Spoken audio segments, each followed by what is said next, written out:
He said my mom kissed him. Then she dropped a truth bomb I never saw coming. I recently brought my boyfriend Tyler to my family's annual lake retreat in North Carolina. It's a tradition my family's had for decades, renting a few cabins, fishing, kayaking, cooking big meals, and catching up. It's my favorite time of the year. Tyler and I had been dating for about 6 months. He's charming, outgoing, and always had a way of making people feel comfortable, so I was confident he'd fit in.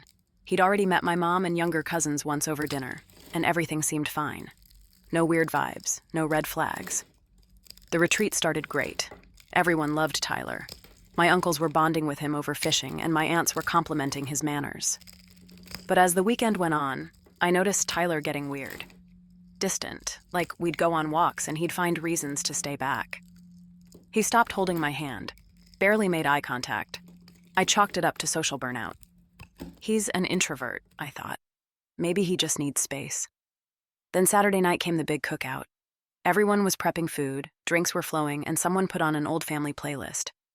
Tyler was nowhere to be found. I asked around. No one had seen him in an hour. I headed back to our cabin, and when I opened the door, he was there, sitting on the bed, red-eyed, quiet. He looked up and said, "I have to tell you something, and you're going to hate me." My heart dropped. I braced myself for the worst. Cheating, secrets, a secret family, but he said, "Your mom kissed me." I blinked. She kissed me when we were alone earlier, in the kitchen. I didn't kiss her back, I swear. I left and I've been sitting here ever since. I didn't know whether to scream, cry, or laugh at the absurdity. My mom? My mom?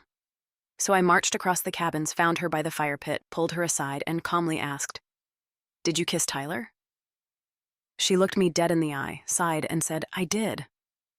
That moment should have shattered me, but then she added something that changed everything. "I kissed him to test him, because I don't trust any man who dates my daughter but avoids bonding with her son." Boom, plot twist. See, I'm a single mom. My son is 4, and Tyler's been amazing with me, but always weirdly distant with my kid. My mom had noticed, and instead of talking to me about it, she decided to go full CIA interrogation with a kiss. I told her that was insane, reckless, unfair, but part of me understood. She'd been burned by men who acted perfect until the moment it counted. She didn't want that for me. Tyler and I ended up having a long, intense conversation that night. He admitted he wasn't ready to be a parent figure, and that he'd been pulling away because of guilt, not knowing how to say it. We broke up the next morning on good terms. I didn't tell the rest of the family. I didn't cause a scene. Instead, I spent the final cookout running around the lake with my little boy, laughing and feeling lighter than I had in weeks. I realized I'd been trying to force a puzzle piece that didn't fit. My mom and I are still working on boundaries, but I know she's fiercely protective of me, even if her methods are dramatic. And next year, I'm bringing just my son to the retreat. Maybe that's all I needed in the first place.